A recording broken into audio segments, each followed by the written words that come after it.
Ladies and gentlemen, we has a mask. So this mask features,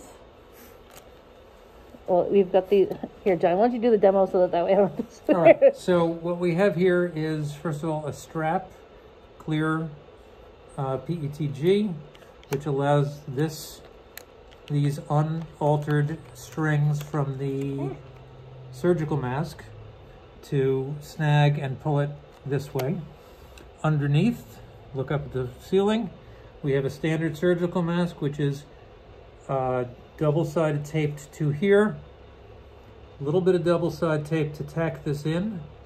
What you can't see is that the chin collapses a little bit and is secured with a little zip tie, which is also giving you a little extra volume and air here to make sure that it's kept away from your chin. So here's the zip tie. And of course, let's not forget the air pillow, which is holding this whole rig a good ½ inch away from the face while providing the best seal anyone has ever seen anywhere. I don't know about that. Roughly speaking. Roughly speaking. Okay, so now you step away so I can take off the mask so I can see the inside. Okay. So inside the mask, we did figure out that these air pillows are used for packaging, and you can order them with a valve already in them at multiple lengths. So we've got some of those on order. So all we would have to do is just cut off one strip and we would be able to inflate it either after it's been applied or you know, just as a single strip. The inside of the mask, you can kind of see that strip a little bit too, going across the front. John and I argued for hours how to do this, and this was our best case scenario at the moment. Just a single clear strap across the front. Right now we have little adhesive sticking that on, but maybe that could be heat welded.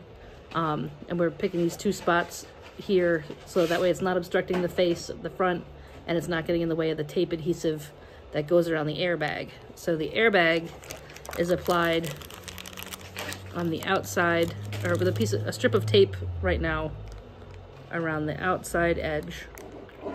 And then the bag is, and you can see it looks underinflated, but as soon as you start folding it in, you don't need it to be super, actually don't want it to be super filled, because you want the contours of the face to kind of adjust where that air is positioned. And then there's the little zip tie at the bottom. So there's a slice across the little flat plane that's here with 2 holes punched in it.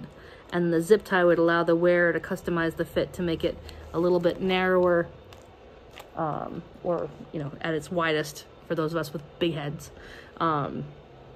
So we'll have to time out how long it takes to make one of these, or maybe to make the second one of these. To make the first one of these was several months, but the second one of these should take as long as it takes to pop it on the make you and cut it out, and until we get those air pillows, that's probably like the longest part of all of this, because the rest of this goes together really quickly. So thank you and good night.